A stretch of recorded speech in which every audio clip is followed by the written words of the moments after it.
What is up sa inyo guys? Tayo po ay nagbabalik sa isa na namang video at itong video na to ay tungkol sa Grow a Garden guys, no? And it's been a while since nakapag-video ako, no? And ewan ko kung bakit medyo na-busy lang ako sa ACADS, pero ngayon dahil suspended ang pasok katulad ng ulan sa Cavite, syempre mag-upload na tayo.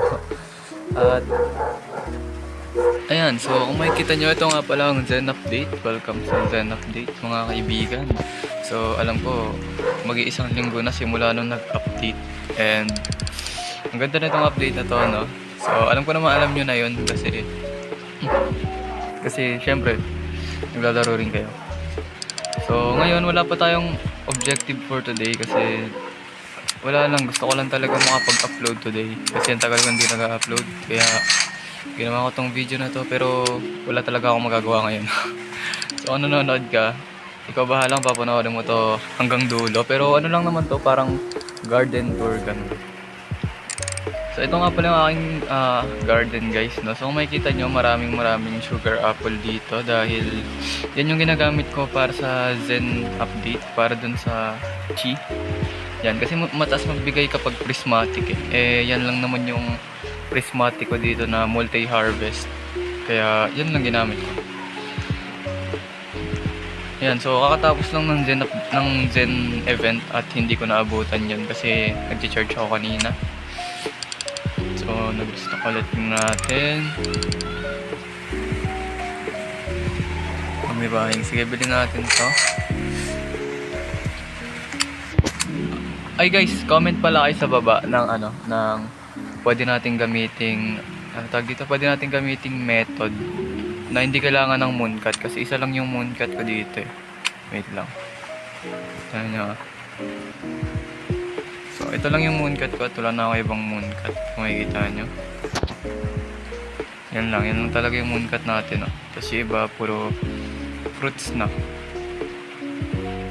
And kung makikita nyo naman dito, meron tayo dito ang Grand Volcania na trinay ko lang to kasi hindi ko pa natatry itong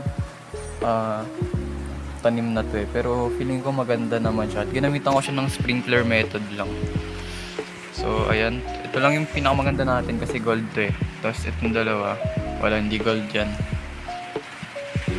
Siyempre slot 2 yan kasi yung slot 1 natin nandun yung bone blossom natin na hindi paldo.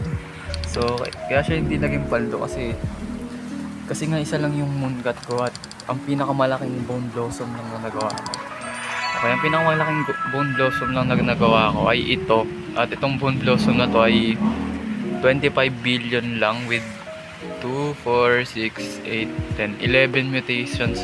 11 mutations na yan. So wala pa siyang burn, wala siyang yung sa meteorite, tapos wala pa siyang void touch, and bala kong punuin ng mutation to para malaman kung gaano kalaki yung magiging value niya kahit hindi siya malaki na bone blossom. So ito nga pala gamit ko dito is Kappa kasi pag na-wet niya to, tapos kapag wet na to, pwede niyang gawing bloodlet. 10% chance na magiging bloodlet. Yan. So pero sa ngayon, ang ginagrind ko muna talaga is yung mga sugar apple kasi nga bala kong kumuha ng maraming Zen egg at kunin syempre yung kitsune. At ngayon meron pa lang akong 5 Zen egg. Well, nakasampung hatch na ako ng Zen egg and lahat yun puro Shiba Inu at pinenta ko lahat. Nakakuha ko 2 tancho. So yun, yan, nakakuha tayo ng 2 tancho pero hindi sila ganun ka-efficient I mean kasi hindi ako masyado nag-AFK plus hindi rin, plus kulang din sila. So mas maganda kung meron akong 6. Pero ayoko muna i-hatch yung 5 Zen egg natin. And kung makikita nyo yung Zen pack natin, 44. Hindi ko kasi alam kung effective yung method na puro triceratops lang. Kaya feeling ko next video gagawin natin yun. And sana mag-work siya. Yan. Pero sa ngayon, siguro yun lang muna sa na to, Bala ko lang talaga kayong i-tour dito sa garden ko. And yun lang. Sa ngayon, ito lang muna. Pero huwag kayong mag-alala kasi next episode, sulit na talaga, promise. Gagawa ko next episode. Hindi na bitin to. Okay? So, yun lang guys, no? Maraming salamat sa araw na to and hope you like it kahit hindi ganun kahabaan, no? Basta may ma-upload lang talaga ako kasi ang tagal ko nang hindi nakapag-upload.